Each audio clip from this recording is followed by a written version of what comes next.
E aí, galera, eu sou o Jonathan Hi guys, eu sou o Diego. e esse é mais um episódio do Versão Estendida, seu podcast onde você pode ficar à vontade para debater assuntos sobre geopolítica mundial, sobre ideologias, mas também aquele assunto que você conversa com seus amigos na mesa do bar, numa reunião na sua sala, falar sobre filmes, séries, livros, jogos, nossos hobbies favoritos. E hoje a gente vai falar sobre um dilema que todo mundo já viveu. Aquela obra que parecia nunca acabar e aquela obra que acabou cedo demais. Aqui nós vamos falar sobre filmes, séries, livros, animes, todo tipo de obra no entretenimento que você estava imerso naquela história, naquele universo, e de repente você começou a se sentir cansado, percebeu que o autor ou a autora estava enrolando ali, e quando você vê, você perdeu o interesse por aquela obra, ou o contrário, né? Quando você está engajado naquela história, quando você quer saber mais sobre aquele mundo e de repente viveram felizes ou infelizes para sempre.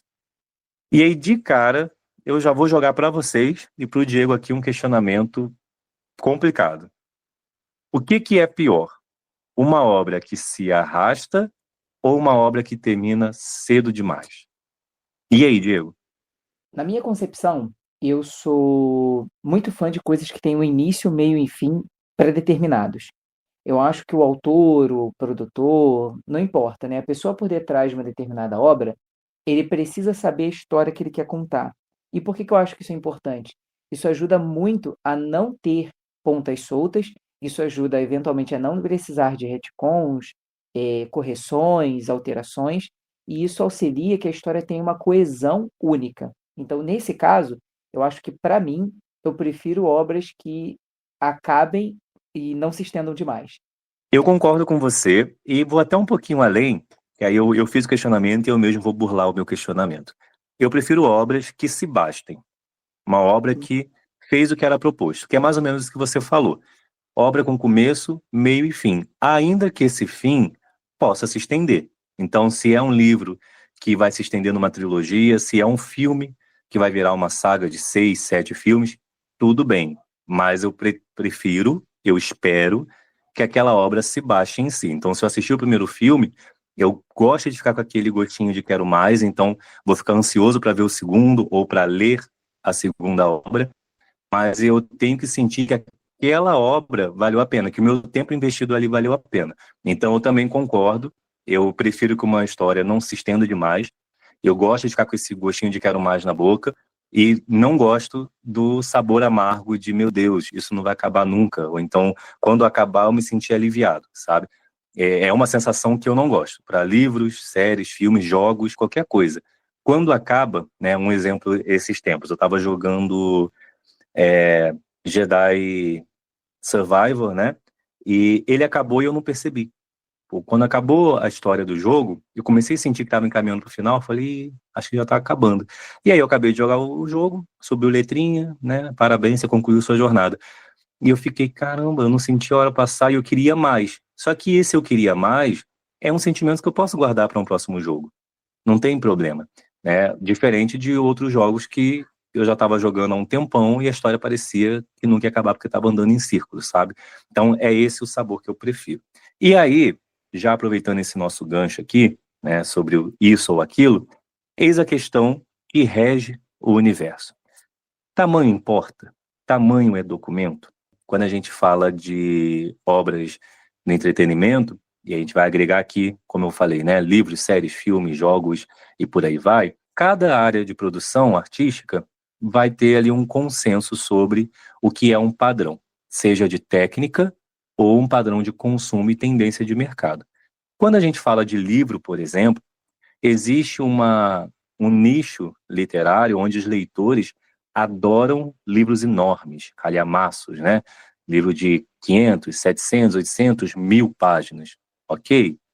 Já tem outros nichos que vão gostar de livros curtos, ali por volta de 100 páginas, 200 no máximo, e tá tudo bem. Só que a gente percebe que quando esse gosto vira um padrão da massa, e aí isso junta com a tendência da indústria, que infelizmente no final vai reger tudo, né? A arte fica em segundo plano e o que rege é a indústria, a gente percebe que alguns padrões são adotados. Então a gente tem o número de páginas dos livros, a gente tem a duração dos filmes, né? Então hoje em dia, por exemplo, a gente está meio que vivendo uma mudança, uma retromudança, né? Porque até um tempo atrás, a gente pode botar na década passada, né, a gente estava passando pela mudança onde os filmes estavam ficando cada vez mais longos e começou a ter o primeiro filme com 3 horas, sem ser uma versão estendida, né? Um filme que o corte padrão dele tinha 3 horas. E aí 3 horas e pouca, e aí você ia pro cinema ver um filme de 3 horas e pouca e pensava, meu Deus, que filme cabeça. Aí de repente um filme de super-herói também tem 3 horas e pouca. Você pensa, nossa, então é um novo padrão de consumo. Só que a gente começou a ver uma mudança.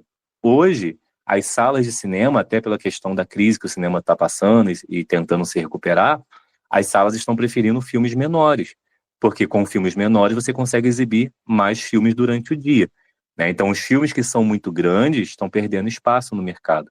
Então, mais uma vez, a gente está passando por uma mudança. Quando a gente fala das séries, a gente tinha um padrão de produção, a gente até falou sobre isso aqui alguns episódios atrás, onde as séries tinham várias temporadas, 10, 15, 20 temporadas, e cada temporada tinha 22, 23, 25 episódios.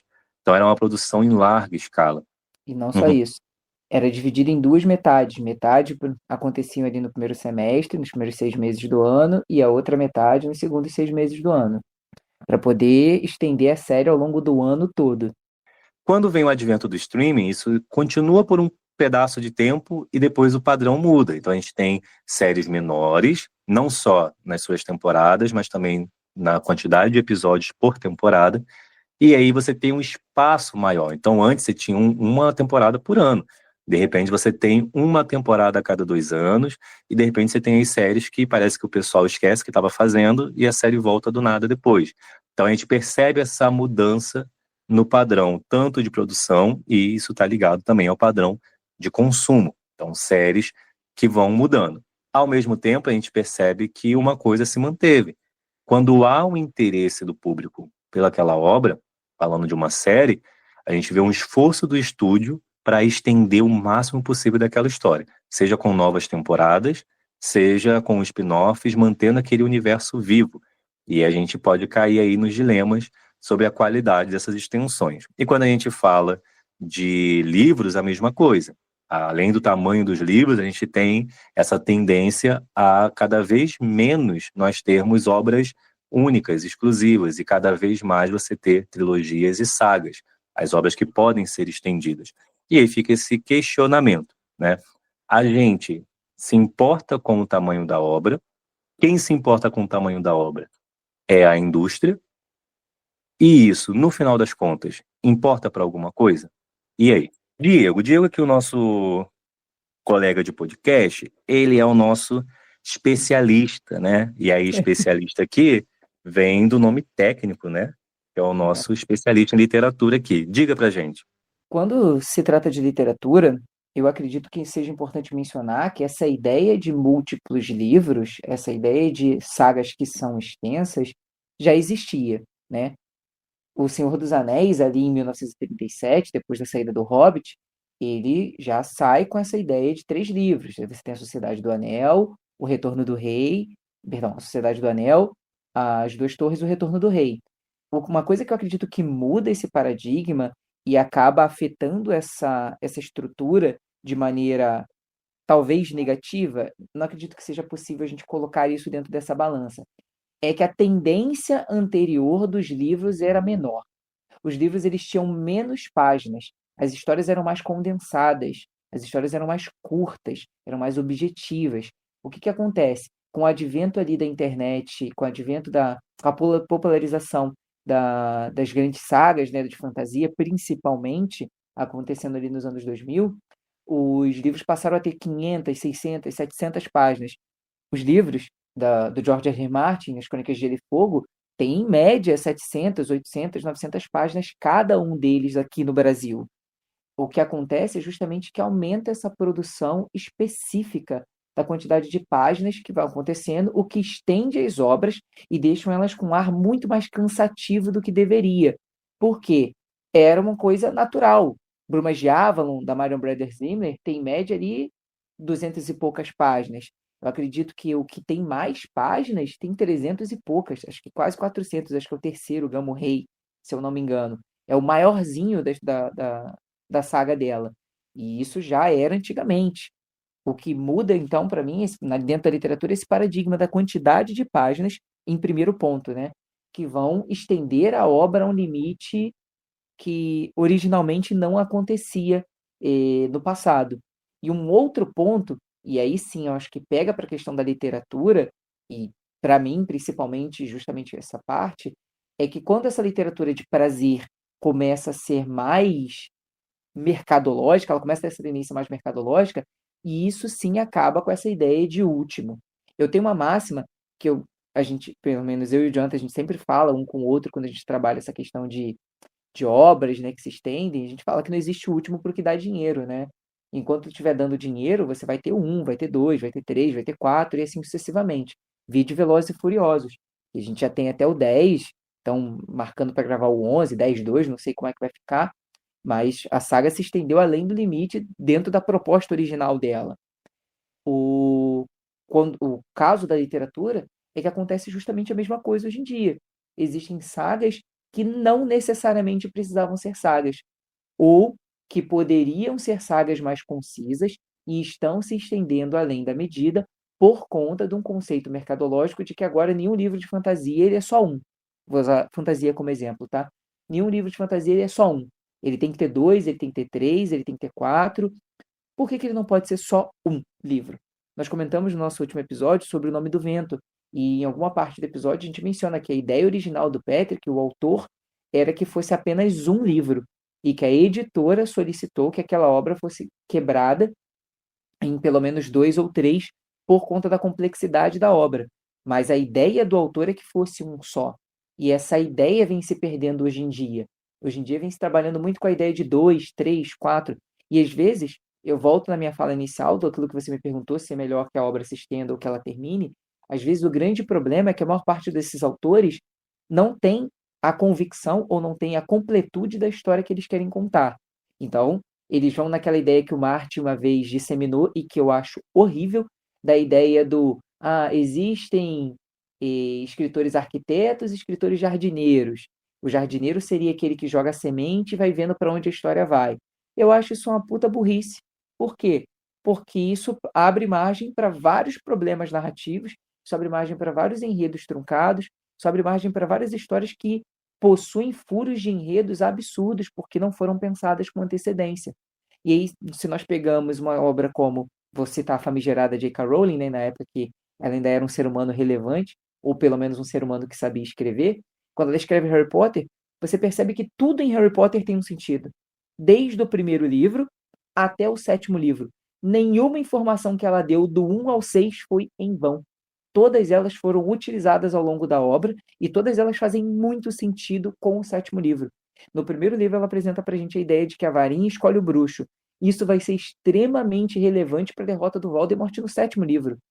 No segundo livro, ela apresenta o diário. O Dumbledore olha para o diário, não fala nada, mas a gente tem uma descrição de que ele olha para o diário com curiosidade. No sexto livro, ele fala para o Harry que desconfiou que o diário do Tom Riddle fosse um Horcrux pela maneira como Harry descreveu que o diário agia e por ele ter visto o diário com as próprias mãos. Tudo foi encaixado, tudo funciona, porque ela sabia exatamente a história que ela queria contar. Embora ela tenha diluído essa história em 7 livros, ela estendeu essa história ao longo de 7 livros, ela sabia exatamente a história que ela pretendia contar. Então, acho que esse é o mais importante nesse ponto e que hoje em dia vem se confundindo. As histórias estão ficando cada vez mais longas e os autores não têm tanta convicção, não têm tanto preparo da história que eles querem contar. Então, eles têm mais ou menos a ideia, eles sabem o que eles querem que aconteça, onde eles querem chegar, mas não preparam a obra deles com esse esmero que antigamente havia. E isso gera o grande problema. Por quê? Uma coisa que eu digo muito para os meus alunos é que literatura não é só aquilo que eu conto, mas como eu conto. A maneira que eu conto essa história importa tanto quanto a história que eu quero contar.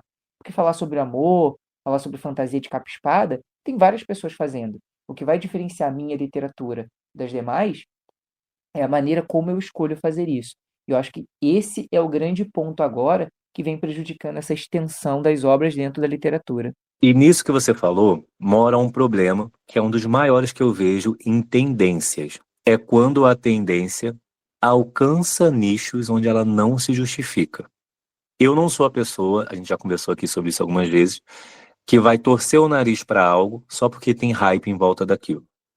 Nossa, eu amava morango até começar essa onda de morango do amor. Sim, gente, é chato, a Mas eu gente sou. vive. Enfim, a gente vive nessa bolha digital e não é que está todo mundo comendo morango do amor. É porque o algoritmo trabalha para que algo que esteja em alta, esteja ali no hype, alcance o maior número de pessoas. E se você curte ou assiste essas pessoas, isso vai aparecer mais. E aí tem alguns alunos falam para mim também, ah, mas eu nem curti. E aí eu tenho que trazer para eles a realidade do mundo digital, né? O seu celular sabe quanto tempo você ficou olhando para a tela quando ele te mostrou uma matéria, um link, um vídeo. O vídeo tem 10 segundos. Se você ficou 8 olhando, o seu celular sabe. E aí você pode não ter dado like, você pode ter odiado aquele vídeo, ficou 8 segundos porque demorou para vomitar enquanto via o vídeo. Não tem problema. O que o seu celular vai entender? Ele gostou desse conteúdo. Então ele vai mostrar mais. E aí você pode não ter gostado, mas você perdeu o seu tempo comentando. Meu Deus, parem com isso já está chato. O algoritmo vai entender que isso gera engajamento. É o famigerado engajamento do ódio, né? Que é o hate bait, né? Que a pessoa coloca sabendo que aquilo vai gerar engajamento porque as pessoas vão criticar. Então, o mundo digital, ele está funcionando assim.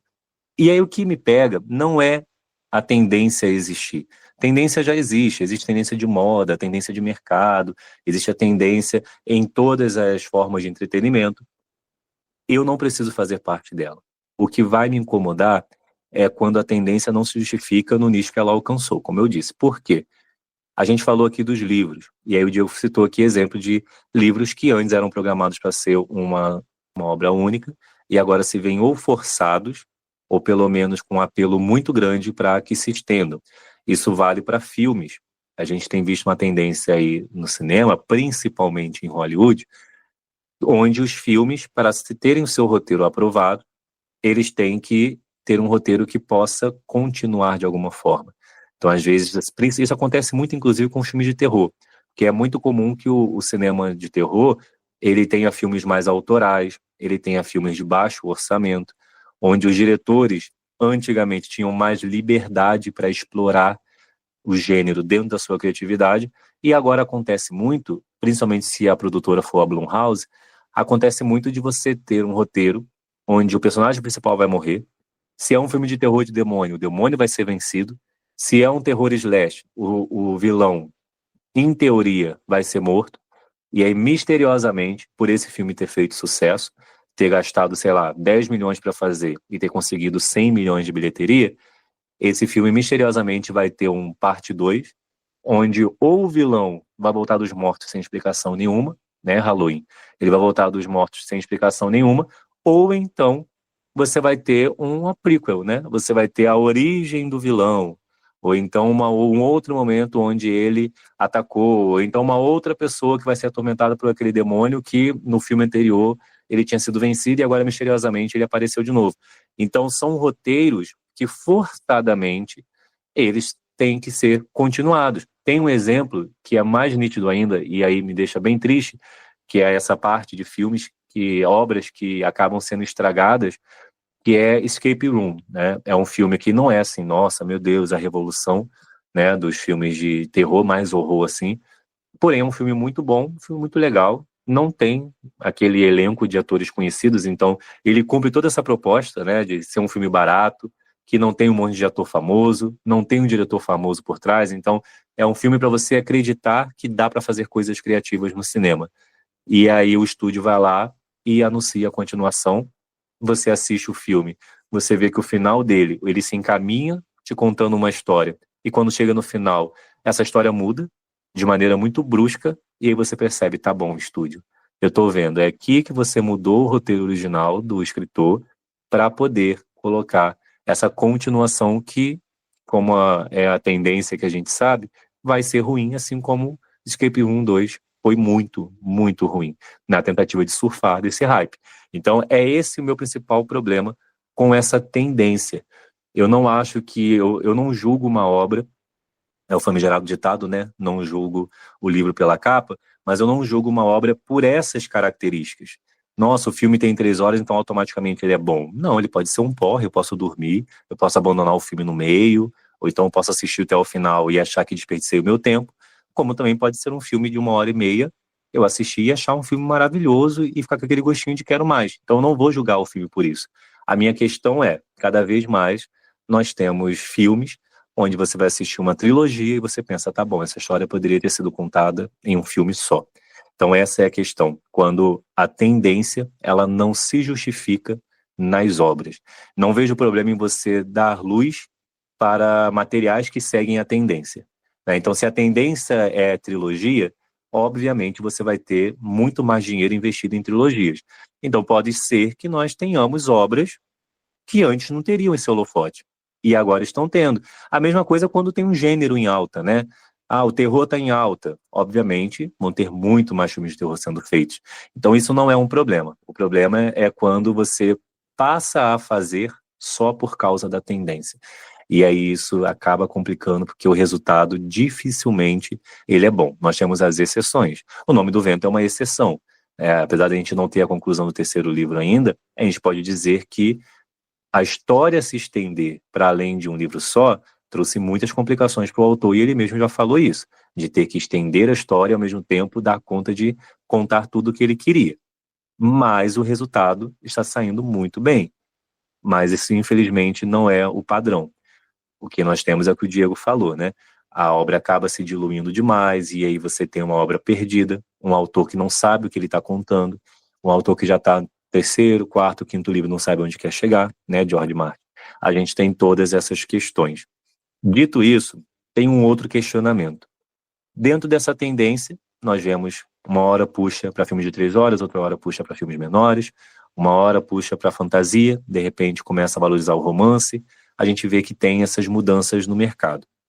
Mas um padrão que a gente consegue observar é, num quantitativo, nós podemos perceber que as obras estão cada vez mais esquecíveis. E quando a gente fala esquecíveis, não quer dizer ruim, quer dizer esquecível mesmo. Quer dizer bom, regular. Ou uma palavra que as pessoas, inclusive no dia a dia, têm muita dificuldade de usar e interpretar, que é medíocre. Meu Deus, você odeia o autor, você não gostou da obra. Não, gente, quer dizer que ela é medíocre, quer dizer que ela é mediana, quer dizer que ela é boazinha. Ela cumpre os requisitos mínimos e só. Se a gente olha para a Netflix, ela é um grande exemplo disso. A Netflix ficou conhecida, infelizmente, pela sua quantidade de produções ruins, sim. Mas eu acho que se você pesar o catálogo da Netflix, você tem muito mais produções ok do que produções ruins. O problema é, você também não tem muitas produções muito boas. Você não tem produções de destaque. São centenas de filmes que você assiste por 2 horas e pouquinho, e quando termina você pensa, ah, tá, legal. Definitivamente é um dos filmes feitos, né? Definitivamente é um filme. E passa 2 dias e você não lembra que você assistiu aquilo ali. A mesma coisa funciona para livros, a mesma coisa funciona para jogos, né? A indústria dos games cada vez maior, mais cara e mais robusta. E aí você tem um monte de jogos que, quando são lançados, fazem um alarde. Meu Deus, olha quantos milhões investidos. Meu Deus, vendeu tantos milhões. O jogo, um dos jogos mais vendidos do ano. E no ano seguinte, ninguém lembra daquele jogo. E não é só pela quantidade de conteúdos. A gente sabe que realmente a quantidade de conteúdos faz parte desse consumo que vai ser muito acelerado e tem que ser substituído rápido. Porém, também faz parte dessa tendência de que você não tem tempo para trabalhar a obra. Você não tem tempo para elaborar, para produzir, e nós não temos tempo para consumir. Nós, em geral, né? Eu, Diego, talvez você que está ouvindo a gente, não faça parte desse grupo. Mas também você não tem como viver fora do planeta, né? Nós acabamos sendo influenciados por isso. Acho bastante interessante esse ponto que você traz sobre a questão das obras serem esquecíveis, porque, mais uma vez, né, trabalhando esse quesito dentro da literatura, esse é um dos grandes divisores de águas quando a gente pensa como que uma obra vai se comportar dentro do conceito do clássico, né? Uma das coisas que a gente sempre se pergunta dentro de literatura, ou então os meus alunos sempre falam, né? Que é o que faz uma obra ser clássica? Geralmente é ela marcar mais do que um período do tempo. ela marcar uma geração, ela se estender, ela ganhar uma fortuna crítica. Existem vários fatores que envolvem isso. Mas a maior parte dessas obras que acontecem hoje em dia, seja de cinema, seja de literatura, elas são completamente esquecíveis, elas são completamente banais, mas eu não quero falar aqui banais no sentido pejorativo. Quero dizer que elas são eh, simples, comuns, não ficam na memória. Não só não ficam na memória, como elas não ficam no imaginário popular. Eu acho que um grande exemplo que a gente pode citar quanto a isso é o exemplo de Crepúsculo. Crepúsculo foi uma das maiores febres ali nos anos 2000. Muita gente assistia Crepúsculo, os 4 filmes renderam milhões, os livros renderam milhões, mas a obra em si não renova o público-alvo dela. Ela não só não renova o público-alvo dela, como ela não continua com a mesma relevância que ela tinha nos anos 2000. Algo que acontece diferente com Harry Potter e Percy Jackson. Óbvio, a gente sabe que Percy Jackson e o próprio Harry Potter tiveram um apelo midiático que ajudou a renovar essa fanbase, ajudou a estender essa fanbase, porque os livros por si só também não fazem isso. Mas não muda o fato de que Crepúsculo também tinha esse apelo. Ele tinha esse apelo midiático. Houveram os filmes foram sucesso de bilheteria, foram um sucesso de público, e, querendo ou não, 10 anos depois, talvez menos, 10 anos depois, eu acho que seria aí a base para a gente ter uma ideia, a maior parte do público já não lembra mais de Crepúsculo. Existe uma geração que não conhece Crepúsculo e que não vai conhecer Crepúsculo. A própria autora, né, Stephenie Meyer, lançou recentemente não, né, porque já faz alguns anos, mas relançou a história de Crepúsculo pelo ponto de vista do personagem masculino, né, o Edward. Por quê? Porque é uma maneira de você tentar revitalizar a obra, uma maneira de você revitalizar a franquia, de você trazer de novo a relevância para aquela franquia que eventualmente perdeu. Eu acredito que ela, enquanto autora, tem outras histórias para contar. Talvez tenha outras histórias dentro daquele mesmo universo, tenha outras histórias dentro daqueles personagens, mas ela optou por contar a mesma história de novo, pelo ponto de vista do outro personagem, porque mercadologicamente funcionava melhor. Porque mercadologicamente a obra original é vendável, tem um apelo de público, mas caiu no esquecimento. Eu acredito que seja um grande problema que vem tomando conta não só do cinema, né, da mídia, mas da literatura como um todo. E eu acho que a gente pode até falar um pouco da música também, porque eu acredito que existem muitos álbuns hoje em dia, muitos artistas que lançam conjuntos de música, ou singles, ou álbuns, ou EPs, o que quer que sejam completamente esquecíveis ao longo do tempo. Eu acredito então que a gente possa entender que esse é um fenômeno que vem tomando a arte como um todo. E quando a gente fala especificamente do cinema, eu não posso deixar de pensar que nunca se produziu tanto filme quanto se produz hoje em dia, tanto por conta dos sistemas de streaming, quanto por conta do próprio cinema de blockbuster, né? E a maioria não dura, sei lá, 3 meses na relevância mundial, porque o sistema de consumo modificou a maneira como a gente percebe isso. Você mencionou a questão das séries, né? O conceito de maratonar, e a gente falou sobre isso em outro episódio, o conceito de maratonar acabou com o hype em cima de uma série, acabou com a durabilidade em cima de uma obra. Por quê? Porque se eu maratona aquela obra, eu assisto aqueles 8 episódios, 10 episódios ao longo de um dia inteiro, eu falo sobre aquilo uma semana e meia, no máximo 2, talvez um mês. Depois disso, a série morre veementemente para mim, veementemente para a mídia. Quando as pessoas, eventualmente, que não assistiram naquele período, começarem a assistir isso, você não tem mais o mesmo debate acalorado, você não tem mais a mesma estrutura, nada disso sustenta aquela obra por muito tempo, o que faz com que ela caia no imaginário popular muito mais rápido e que ela, eventualmente, saia desse imaginário popular também muito mais rápido. Por isso que, inclusive, muitos sistemas de streaming agora estão voltando ao modelo seriado antigo, que é lançar episódios semanais, lançar episódios em blocos. Eu lanço 4 episódios agora, depois eu lanço mais 4, depois eu lanço mais 4, para poder manter a série relevante por mais tempo e ela não sair do imaginário popular, não cair no esquecimento mais rápido. E um outro fator que vem acontecendo quanto a isso, a gente até comentou outro dia entre nossas conversas pessoais, foi essa demora que está sendo entre uma temporada e outra. Antigamente, as séries saíam anualmente. Então agora você tinha, tipo, durante um período do ano, você sabia que você ia ter aquela série lá. Temos aí The Walking Dead, Game of Thrones, várias séries que entram dentro desse padrão até ali os anos 2019, 2018. A partir dos anos 2020, começou um conceito da série durar, sei lá, 2 anos para sair uma temporada, 3 anos para sair uma temporada, que eu acho que é o caso de Stranger Things, né? 3, 4 anos para sair uma temporada. O esquecimento que isso traz para a obra, o prejuízo que isso traz para a obra é muito grande. Eu estou mantendo a obra viva, ela está saindo, mas a que custo? E é engraçado porque as coisas são complexas, né?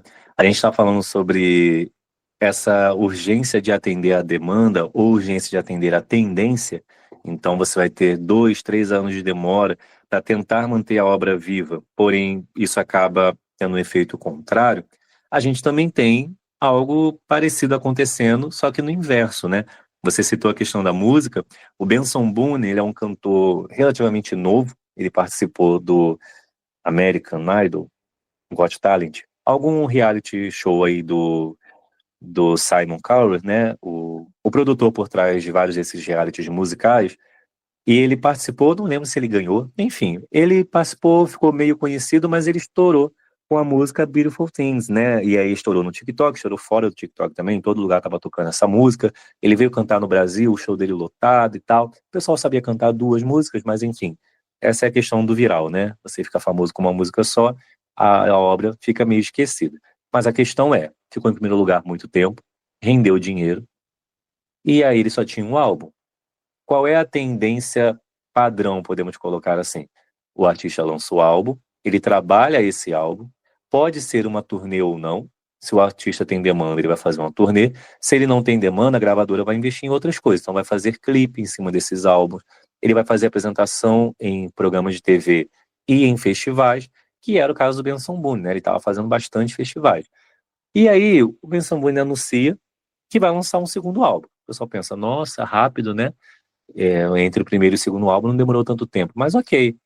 E aí ele anunciou que ele fez esse álbum, ele escreveu esse álbum em 17 dias, e ele fez esse álbum em 17 dias. O que que ele queria passar com isso? Ele queria passar que é muito bom, né? Queria passar que é o auge da criatividade. Nossa, o negócio estava fluindo tão bom, tão bem, que ele e a produção fizeram o álbum em 17 dias. E aí o álbum saiu, e é um dos álbuns mais mal avaliados do ano, podemos falar assim, né? Pior avaliação do ano. Músicas que são classificadas como genéricas, superficiais, seja na produção, seja na letra. E a gente tem a crítica principal ao álbum dele, que é o quê? É uma repetição da fórmula do primeiro álbum, principalmente da música que viralizou. Ou seja, aqui a gente não tem uma tendência de tentar sustentar o hype da obra só na obra. O que ficou muito claro depois que o álbum saiu? Não sabemos se é uma iniciativa dele ou da produtora, da gravadora, não interessa. A questão é, ficou muito evidente que foi uma tentativa de vamos aproveitar o sucesso para tentar emplacar outra música que possa viralizar e assim a gente estender a vida útil desse sucesso, porque no padrão de consumo que a gente está hoje em dia, se ele demorar 2, 3 anos para lançar outro álbum, ele vai cair no esquecimento. E não funcionou, porque o álbum foi mal avaliado, notas baixíssimas. A música que tinha chance de viralizar por ser parecida com a outra também não está viralizando como esperado, porque o TikTok também é assim, as tendências são muito rápidas. Então você pode lançar na mesma fórmula e já não fazer sucesso. E o álbum está aí, sendo classificado como um dos maiores fracassos do ano. Então olha como que essa tendência ela é uma faca de 2 gumes, né? Você pode talvez contribuir com a tendência, deixar isso mais valorizado e ter um retorno positivo, como você pode tentar seguir a tendência e acabar tendo um fracasso. Aconteceu algo parecido com a Sabrina Carpenter, porém, no caso dela, funcionou. Ela está em alta já tem um bom tempo, ela tem 10 anos de carreira, mas ela viralizou recentemente, e aí a música Expresso fez sucesso, ela lançou outra música, fez sucesso, lançou o álbum, foi muito sucesso, ganhou Grammy, fez um estardalhaço na crítica e também no público, participou da turnê da Taylor Swift, depois teve a turnê dela e foi um sucesso também. O que ficou óbvio na estratégia de marketing da gravadora dela? Minha filha, lança logo outra música inédita, anuncia um álbum pra gente aproveitar esse auge da tua carreira. Pô, você tem 10 anos de carreira e agora você tá viralizando, não vamos perder isso. Ela lançou uma música nova, a música tem praticamente a mesma vibe do CD anterior. Ela tá chovendo no molhado, ela tá apostando no seguro. No caso dela, funcionou. A música fez sucesso, também viralizou, vai lançar o álbum esse ano ainda, se eu não me engano. Talvez mantenha o sucesso dela. Então ela fez a mesma estratégia do Benson Boone. Ela apostou na tendência, tentou repetir o sucesso e está funcionando. A questão é, não é uma fórmula certa e até que ponto, poxa, é legal ver a mesma música reciclada com outro nome. Quantas vezes a gente vai ver isso? Então não é uma coisa que se restringe à literatura ou ao cinema. É em todas as formas de entretenimento. E aí, aproveitando o gancho, que a gente já citou aqui nomes, já botamos para a roda aqui a nossa opinião. Vamos lá, Diego. Qual é a obra que se encaixa aqui no termo se arrastou demais, passou da hora, fez hora extra? Então, enquanto eu refletia sobre essa ideia de obras que se estenderam demais, eu vou começar pelas obras que se estenderam e eu acredito que perderam-se dentro da própria ideia, não souberam deixar aquele gostinho de quero mais, pelo contrário, me deixaram um gosto ruim na boca, um gosto de que poderia ter acabado antes e que a história estava bem fechada se ela fizesse isso antes. Eu vou citar nesse quesito duas séries, e um filme, né, uma saga, e uma saga de livros. Começando pelas séries, que eu acredito que sejam mais fáceis, eu vou citar, em primeiro lugar, The Walking Dead, que é uma série que eu, pessoalmente, fui muito fã. Eu era fã, literalmente, de acompanhar as maratonas que a Fox fazia, que quando estava sempre perto de sair a nova temporada, ali a partir da quarta, quinta temporada, a Fox começou com um evento que chamava Maratona Zumbificando, onde ela passava na programação inteira dela todas as temporadas de The Walking Dead até dar o horário de sair um novo episódio. Ela cronometrava quantos episódios por dia ela ia passar, e ela só passava The Walking Dead o dia inteiro. Isso começou ali na sexta temporada, na virada da quinta para a sexta temporada, literalmente foi uma semana e pouca, 2 semanas, se não me engano, só de The Walking Dead na Fox, a semana toda, para poder terminar, faltando tipo 2 minutos para começar o primeiro episódio da sexta temporada. Tamanho era a audiência de The Walking Dead nessa época, que sustentava a programação da Fox, e tamanho era o impacto que a série tinha. Ela batia recorde de exibição no primeiro episódio. Assim, um fenômeno da televisão mesmo. O problema é que você tem as questões adaptativas que foram acontecendo, então algumas decisões adaptativas foram rolando, de deixar determinados personagens vivos, de matar outros, de passar enredos de determinados personagens para outros personagens. Eu não sou contra esses conceitos, eu gosto da adaptação tal qual ela é, mas é inegável que em algum momento ela foi ficando mais cansativa, em algum momento ela foi se estendendo, em algum momento alguns arcos não foram tão bem adaptados assim, o que gera um estranhamento e gera um cansaço. Eu acho que ela atinge seu ápice, ela atinge seu auge ali na tríade quarta, quinta, sexta temporada. Embora muita gente goste muito da temporada 3, né? Que é o início da temporada do governador, prisão e tudo mais. O pessoal diz que é o auge da temporada, o auge da série, perdão. Eu acho que o auge da série para mim é a Alexandria, quinta temporada, é a ideia da reconstrução de novo mundo, que era o que o Robert Kirkman, o criador da HQ, que inspira The Walking Dead, menciona que era o grande propósito. Não era falar sobre infecção, não era falar sobre zumbi, sobre praga, era falar sobre como a humanidade volta à tona, ou como ela sobrevive, como que ela se recupera quando tudo cai, quando tudo desmorona. E ali eu acho que esse é o auge dela ali, quarta, quinta, sexta temporada. Porém, é inegável que a partir daí a série entra numa barriga muito grande para aproveitar o arco do Negan, que era o grande vilão do momento, em vez de apresentar ele na sexta temporada, resolver ele na sétima temporada, eles estendem isso 3 temporadas.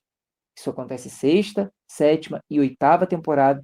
É uma série que tem muitos episódios, tem 16 episódios por temporada, ou seja, então são 8 episódios da sexta temporada, mais 32 da segunda, da sétima e da oitava temporada. Ou seja, então são aí 40 episódios do arco Negan, o que é muito cansativo, muito chato, perde muita gente, perde muita força e poderia então encerrar na nona temporada.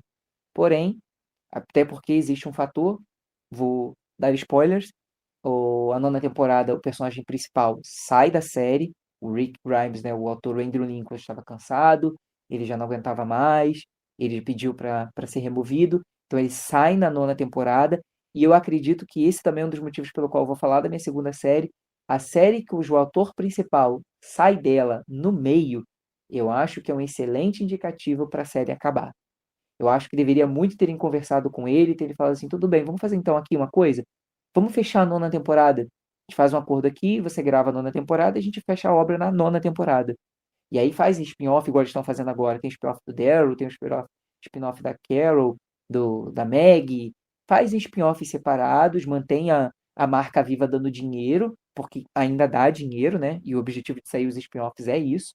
Mas você encerra aquele arco de maneira satisfatória. Eu assisti, inclusive recentemente, porque na época que estava saindo eu não assisti. Eu terminei de assistir faz uns 3 meses, mais ou menos, a série como um todo, porque eu tinha parado na temporada, reassisti a décima primeira, 12ª temporada. E eu confirmei que realmente não ficou bom. Ficou assim, com um gosto bem ruim na boca. Os personagens que ficaram não tinham o mesmo impacto, não tinham a mesma força. Fica sempre aquela sensação do tipo, nossa, se o Rick tivesse aqui, se o personagem tal tivesse aqui, essa história seria um enredo completamente diferente, seria muito melhor, e isso me incomoda muito. A segunda série que eu tenho para comentar sobre isso sofre desse mesmo problema do personagem principal sair numa determinada temporada, que é uma das minhas séries favoritas da adolescência e que eu vou carregar para a vida inteira, que é o One Tree Hill, né? O One Tree Hill ele tem essa questão de ser um drama adolescente. Originalmente a ideia principal não era essa, mas meio que foi ganhando público adolescente, eles vão vertendo mais para esse assunto e vão construindo isso muito bem.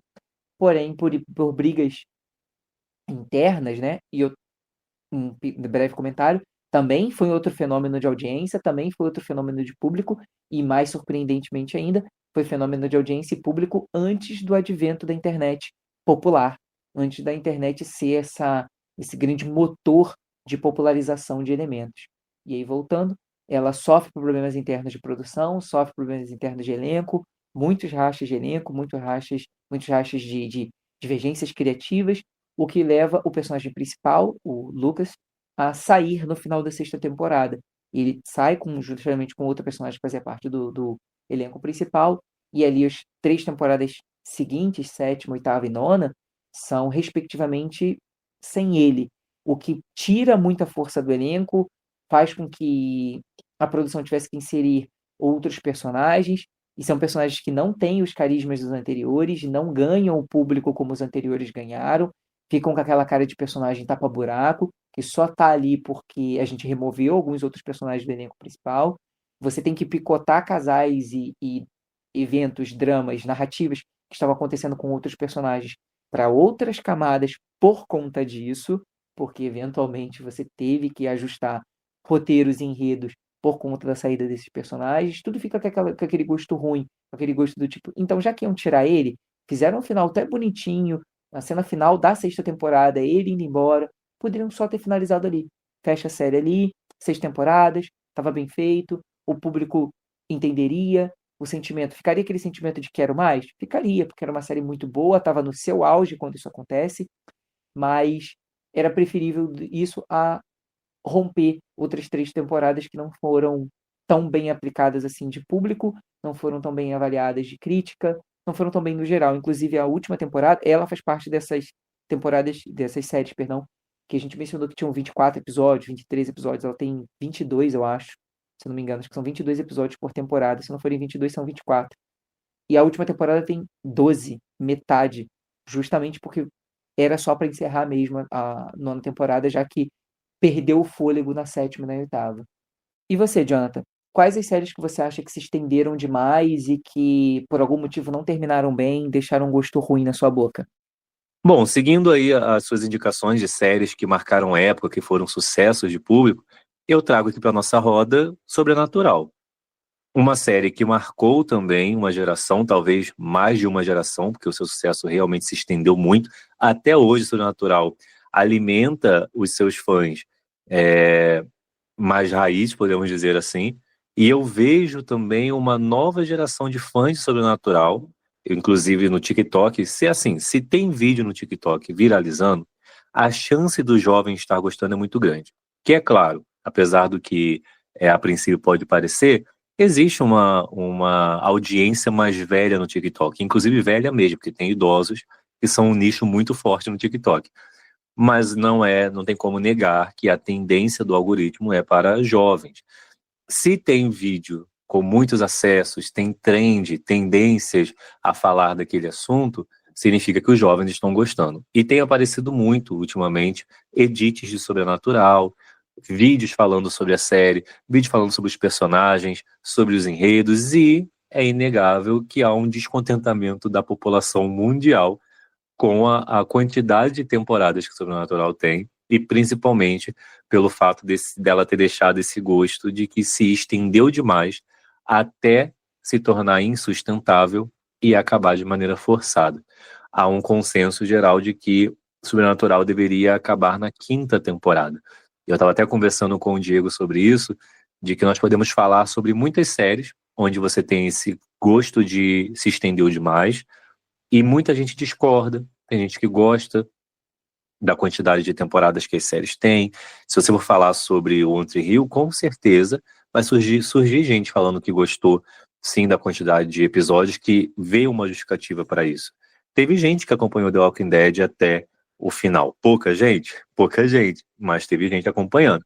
A questão de Sobrenatural é que, por mais que uma boa parte da legião de fãs tenha continuado com a série até o fim, essa legião de fãs continuou contrariada. Há um consenso de que o final da 5ª temporada é um final que casa com o final de série. Tanto que havia ainda nessa época, como o Diego falou, a gente está falando aqui de uma época que a internet não era gigante como é hoje, tanto na questão de usuários quanto na questão de fluxo de informações. Então havia aquela dúvida, será que a série acabou mesmo? Será que não vai continuar? E aí a gente tem aquela meio que cena pós-crédito, o personagem aparece que deveria estar morto, aí você pensa, não, talvez seja só a alma dele vendo ali o irmão, mas não, a série continua, e é um tipo de série que, na minha humilde opinião, ela já tinha alcançado um patamar que a princípio não era o esperado. E eu não estou lá para ler a mente dos criadores, mas acredito que não era o plano original. Porque assim como as séries médicas, House, Grey's Anatomy, séries policiais como Law and Order, como Chicago PD e outras, CSI é um grande exemplo, são séries muito episódicas. O caso do episódio, uma história com começo, meio e fim, uma história que quando muito vai alcançar a parte 1, parte 2. E enquanto vão acontecendo esses episódios, você tem tramas pessoais sendo trabalhados. Supernatural, você tinha Jim e Sam, os irmãos que são caçadores de monstros, que lutam literalmente contra o sobrenatural.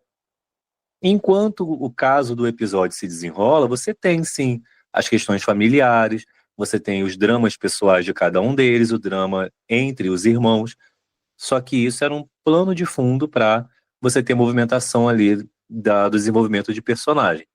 De repente, você se vê numa conspiração universal, onde você tem a reencarnação do Arcanjo Miguel, você tem o receptáculo de Lúcifer, e aí envolve o inferno inteiro, e aí tem a condenação do mundo, e aí a história vira, se nós falharmos, o mundo está perdido.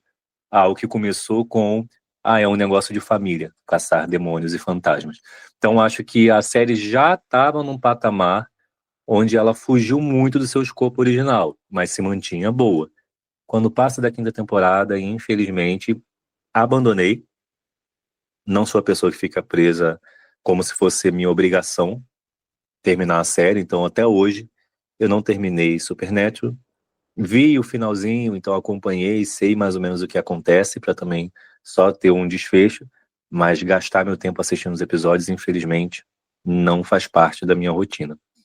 A outra série que eu vou trazer de exemplo foi difícil pensar, porque, como eu falei, eu abandono as séries, e não necessariamente eu abandono por estar se estendendo demais, às vezes é só porque não está no meu gosto mesmo, então eu acabo abandonando. Mas uma que se encaixa nas duas categorias é a série Riverdale. Ela é da Netflix, uma série adolescente, né? Uma série ali voltada para o público jovem, Porém, a primeira temporada, especificamente o primeiro episódio, tem uma qualidade técnica muito boa, tem um roteiro legal e boas atuações. E a Netflix estava ali vivendo o seu auge, a sua era de ouro. Então tem um investimento pesado nessa série. Eu gostei muito do primeiro episódio, o que me fez ficar empolgado para ver o resto da temporada. Eu achei a primeira temporada muito legal. Quando começou a segunda temporada, eu acho, se não me engano, que eu abandonei no segundo episódio.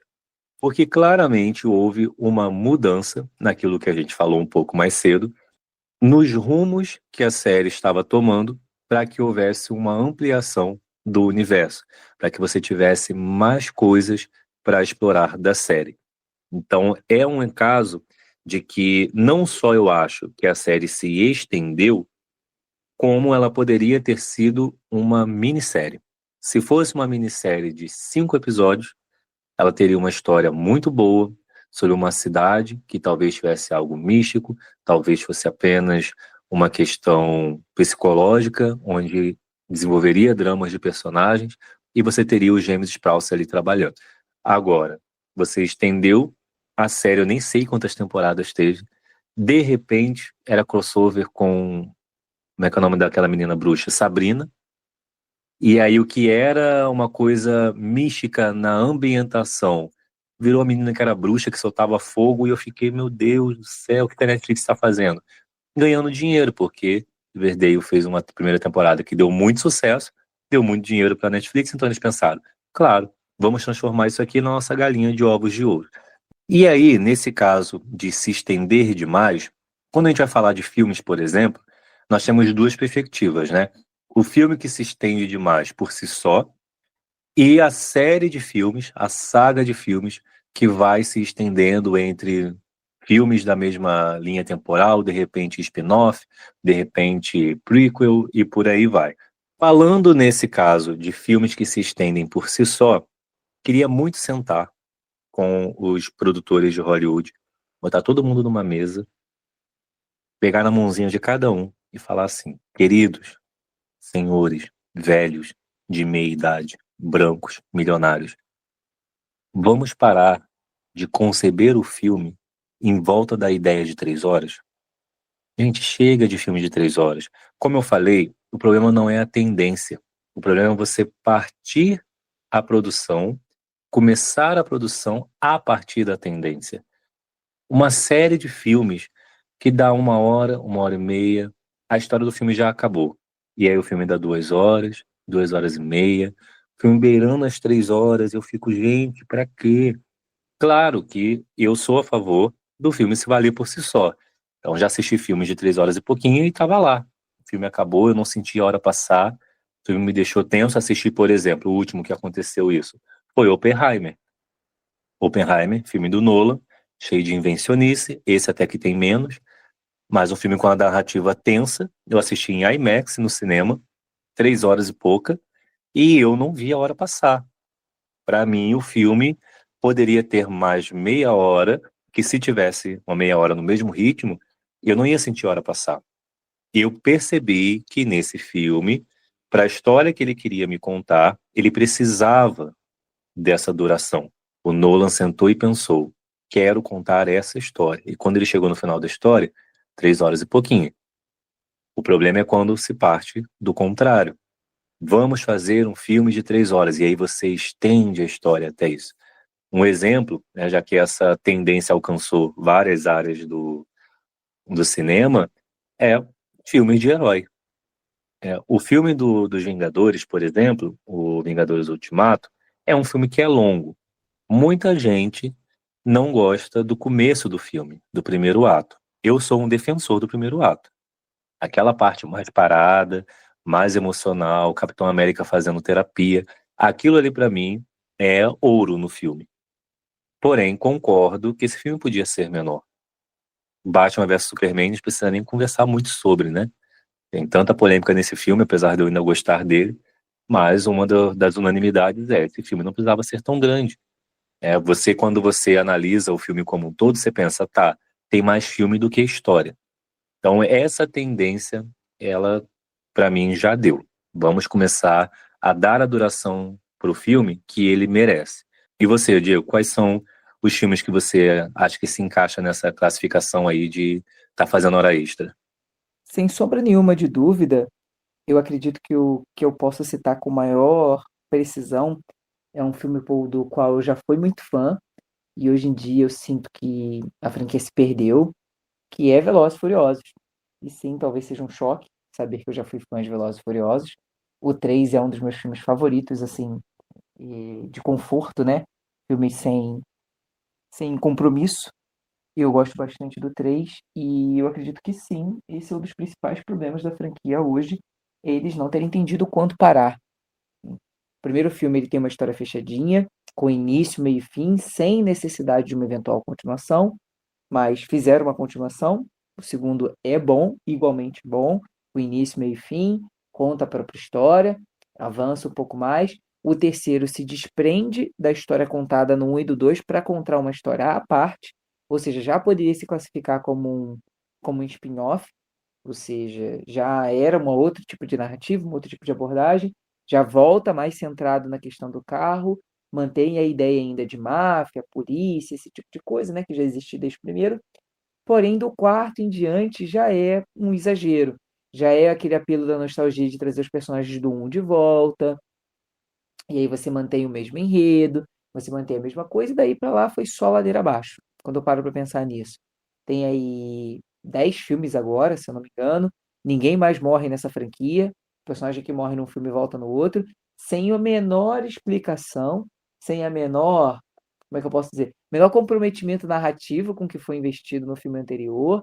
A ideia é só gerar cenas e cada vez mais cenas de efeito, cenas de ação que sejam é, eu não diria nem bonitas, nem belas, em sua grande maioria eu acho que elas não são, mas que encham os olhos de alguma forma do telespectador que gosta desse tipo de cena e só prejudica eventualmente uma eventual narrativa que poderia acontecer ali.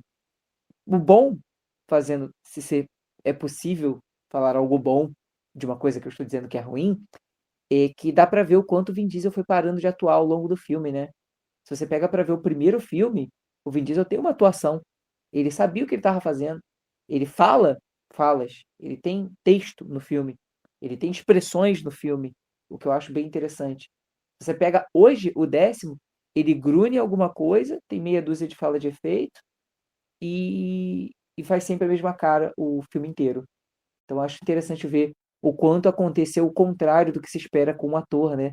Se espera que o ator ele vá melhorando à medida que ele vai ganhando experiência, que ele vai aprendendo a atuar, que ele vai desenvolvendo melhor no papel, que ele vai ficando mais confortável nesse papel. Então, eventualmente, ele vai aí se tornando melhor. Com o Vin Diesel aconteceu o caminho oposto.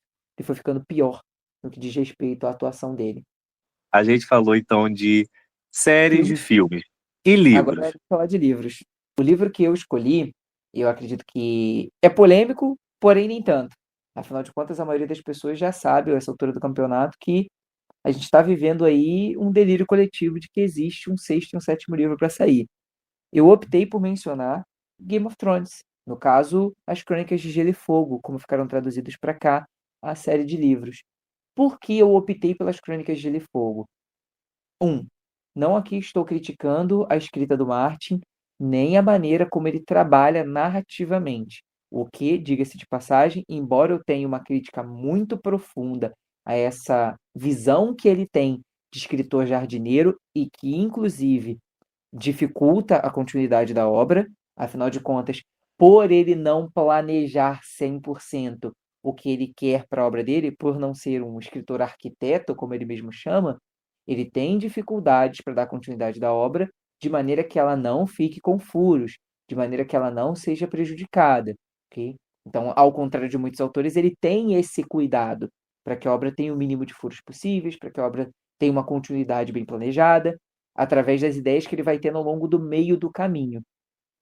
Mas eu acho que é inegável que, como eu abri o episódio mencionando a questão da quantidade de páginas, os livros dele são enormes, são 700 e poucas páginas, 800 e poucas páginas. Tormenta de Espadas tem 900 páginas. E, inclusive, é o meu livro favorito da saga. Tormenta de Espadas tem 900 páginas. É muito grande, é muito cansativo. E a escrita dele não é uma escrita fácil. É uma escrita cansativa. Muita gente fala do Tolkien, né, que tem uma escrita tediosa, porque ele descreve a árvore, etc. O Martin não passa por isso, mas a escrita dele não é menos cansativa por esse fator. E dentro desse conceito, qualquer pessoa que leu As Crônicas de Gelo e Fogo, leu o primeiro, segundo e terceiro livro, eu acho que sente a mesma coisa. Sente que a obra acabou no terceiro livro. Não que necessariamente ela tenha acabado 100%, mas que o ponto principal, a Guerra dos Cinco Reis, acabou ali. E a partir daí, todo o enredo que acontece naquelas 100, 200 páginas finais, spoiler, após a morte do Robb Stark, me parece uma tentativa de manter a saga viva por mais um livro, por mais 2 livros, por mais 4 livros, né, que é o que viriam na sequência, porque ele já tinha a ideia de 7 livros. Então, outro ponto, né, ele já tinha a ideia de 7 livros. Ou seja, ele não planeja como vai ser a história, mas já sabia que ele queria contar essa história em 7 livros. O que me leva, então, a crer que automaticamente ele está enchendo a história com base numa coisa que não precisava ser tão longa assim. E se você pega para ler o livro, existem várias passagens que poderiam ser cortadas facilmente e que não prejudicariam o enredo principal. Até porque não é como se existisse um grande enredo principal por trás desses personagens. E aí eu vou citar uma coisa muito polêmica aqui para a fanbase dos livros, mas que eu acho que a série fez acertadíssima, que é a remoção, por exemplo, da Catelyn Stoneheart, que, mais um spoiler, após o Casamento Vermelho, a mãe do Robb Stark morre, ela é eventualmente ressuscitada pelo Thoros de Myr, não, perdão, pelo Beric Dondarrion, e volta sem o dom da fala, o que parece, não me recordo muito bem, e começa a matar os Freys, o pessoal da família Frey, ali na região do Tridente. E isso deixa ela com uma alcunha, né, de Catelyn Coração de Pedra. A série cortou todo esse enredo e não fez diferença nenhuma para a série. Ah, mas não fez diferença porque o livro não estava completo, a gente não sabe onde ele quer levar para isso. Sim, também. Tem esse ponto de até agora a gente não sabe para onde ele quer levar. E eu acho que nem ele sabe para onde ele quer levar. Porque para mim não faz diferença. Poderia facilmente remover esse personagem. É a manutenção de um personagem que, sabe, não agrega tanto quanto ele acha que agrega. Não agrega tanto que eu acredito que poderia agregar. E aí eu tenho vários capítulos de um personagem que tem contato com isso, várias passagens que envolvem esse personagem e eu fico só pensando, tá, mas pra quê? E não somente. Várias e várias passagens do livro são extremamente cansativas, tediosas. Eu imagino que algumas são necessárias sim para contar a história que ele quer. Então existem vários personagens que são sim necessários para poder contar essa narrativa de maneira mais extensa, mais ampla, por diversos pontos de vista, que é a grande sacada dele, que é a grande prerrogativa dele. Porém, não muda o fato de que 7 livros é muita coisa. A ideia de livros que são com 700 páginas, 800 páginas, para contar essa história é muita coisa. E por mim, se você removesse todos os capítulos, o livro era 100% melhor. O que você Quer falar falou não alguma deu coisa? pra gente ouvir. Deu um problema na edição e essa parte foi cortada. E eu repito, posso repetir nesse episódio ou em todos os outros que vierem. Se cortar todos os capítulos da melhor. Todos não, perdão. Na Poxa, época eu gostava dos capítulos da você tem mais alguma coisa pra você falar quando você quer se despedir da galera, já que você não vai mais voltar pro podcast? como cofundador desse podcast, devo citar O Senhor dos Anéis e dizer que você não tem poder aqui. No caso, você tem, mas você entendeu a referência. É, assim, referência mal utilizada, poxa, infelizmente. Não, o que acontece? Aproveitando, pegando o gancho que você falou, eu li Percy Jackson, a primeira saga, e aí eu gostei bastante. Tem aquela fórmula, né? O trio principal, um efeito meio Harry Potter, né? Tem aquela questão do instante decisivo, a história vai acontecendo, e meu Deus, não pode isso acontecer, não pode deixar o vilão vencer. E aí, no último momento, tem aquela virada na história, e os mocinhos ganham, ou então os mocinhos perdem, e aí a vitória fica para o próximo livro. Ok, uma fórmula básica, muito bem empregada, inclusive pelo Rick Riordan, né? Acho muito legal o jeito que ele escreve. Passa-se o sucesso, ganha filme, ganha controvérsia, o filme não é uma boa adaptação. Rick Riordan anuncia uma nova saga, mas uma saga sequência, ainda com o Percy Jackson e companhia. Mas promete pra gente de que ele vai trazer novos personagens. A proposta é muito boa. Chega no primeiro livro, não tem Percy Jackson, que para mim já vale 200%. Percy Jackson não aparece no livro, então você compra a ideia de que vão ser novos personagens. Depois você percebe que, na verdade, ele está fazendo ali uma junção dos personagens antigos com os novos. Nisso, eu acho que é muito equilibrado. Ele traz essa questão de que os personagens novos são tão importantes, ou até mais importantes, do que os personagens antigos. Isso dá valor para essa nova saga, mas é uma saga que se estende até não dar mais. Não justifica a quantidade de livros e não justifica o tamanho dos livros. Eu considero a escrita dele melhor do que na primeira saga. A primeira saga é Percy Jackson e os Olimpianos, a segunda é Percy Jackson e os Heróis do Olimpo, porque traz essa ideia do destaque para os personagens. A escrita é melhor, a forma de contar a história é melhor, a narrativa vai se aprimorando, mas isso aí é o que eu espero de qualquer autor, né? Que conforme as obras vão passando, ele vai melhorando. A questão é que o sucesso, a editora, talvez, ou o próprio Rick Riordan tenha tomado essa atitude de estender a história. Você tem 2 livros ali no meio, que é a Marca de Atena e a Casa de Hades, que poderiam ser um livro só. Ia cortar muita coisa, mas também ia poupar a gente de uma história muito extensa. Você podia fazer a junção ali dos 2 enredos. Tem personagens que se estendem demais nas participações, diálogos muito extensos quando o forte dele não é diálogo. Então eu acho que é uma saga que se justifica, mesmo que você tenha ali o pressuposto do dinheiro. Vamos continuar no que está dando dinheiro, mas é uma saga que é mais extensa do que o necessário. Não precisava. Talvez, com as certas mudanças ali, uma trilogia mataria esse enredo da Profecia dos Sete, que é o que move essa história. Mas uma coisa boa que nós podemos citar é que, como você falou, Diego, mais cedo, a gente tem notado algumas mudanças. Eu também falei, né? Eu citei o exemplo do cinema, onde os filmes com mais de 3 horas não estão sendo bem aceitos dentro das salas de cinema pela questão do lucro, do faturamento. Ao mesmo tempo, por que isso pode ser encarado como positivo? Grandes filmes que têm suas 3 horas e pouco, eles continuam sendo grandes filmes. Então, por mais que o cinema tenha se fechado para alguns filmes, isso possa ser ruim, você tem aqueles filmes que vão ter sucesso independente disso. Por que eu acho isso positivo? Funciona como um filtro.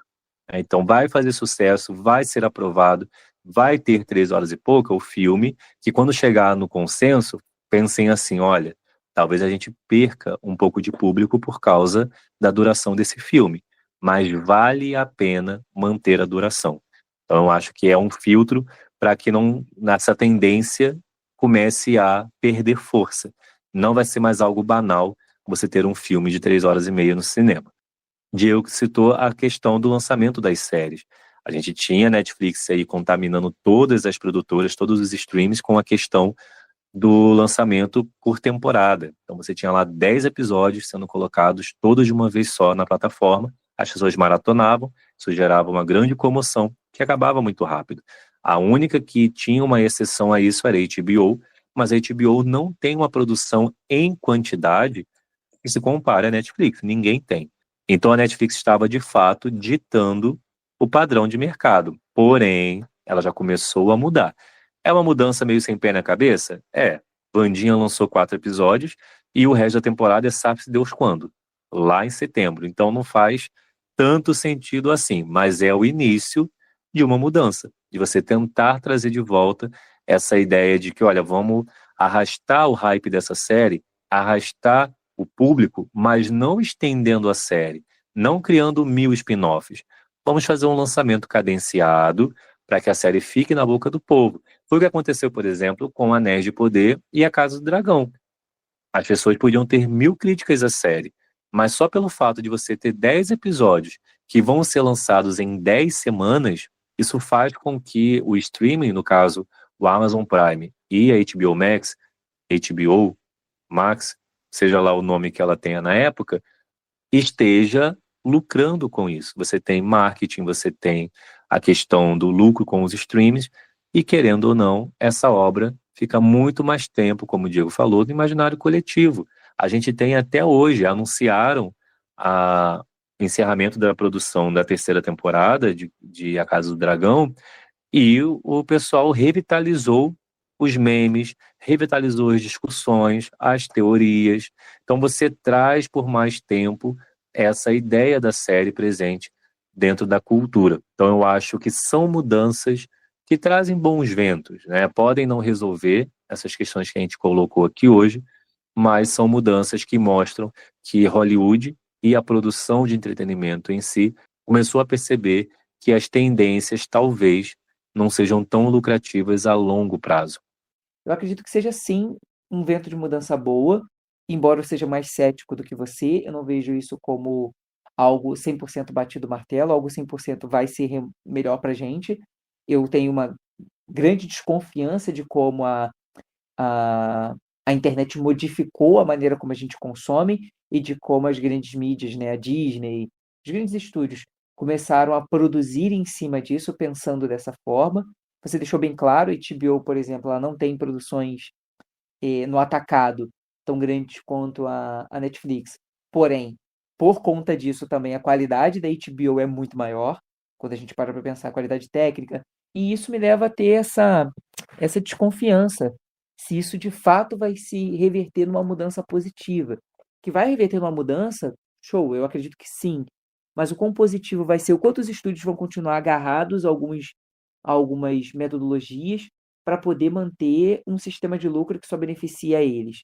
E aqui eu estou falando de sistemas de streaming no geral e os próprios estúdios grandes que possuem esses sistemas de streaming que agora fazem janelas cada vez menores de cinema só para poder botar o filme no streaming mais rápido possível. E aí tem essa briga entre as salas de cinema e o streaming. Assim, não sei. Eu fico pensando quanto a isso, o quanto positivo isso vai conseguir se reverter no final das contas. Mas concordo que as mudanças que aconteceram até agora são boas e trazem um ar de esperança para a gente eventualmente ter alguma diferença. E você que está ouvindo a gente, você concorda? Você tem sentido essa mudança na forma que os filmes, séries, livros estão sendo produzidos, na quantidade? Você acha que no horizonte dá para ter essa maior valorização da obra por si só? Ou você acha que ainda vai ter muito tempo da obra tendo que contribuir para um contexto maior, seja numa saga, seja numa série, e tudo isso envolvendo apenas o lucro da produtora, da editora, do estúdio? Conta pra gente, deixe seu comentário.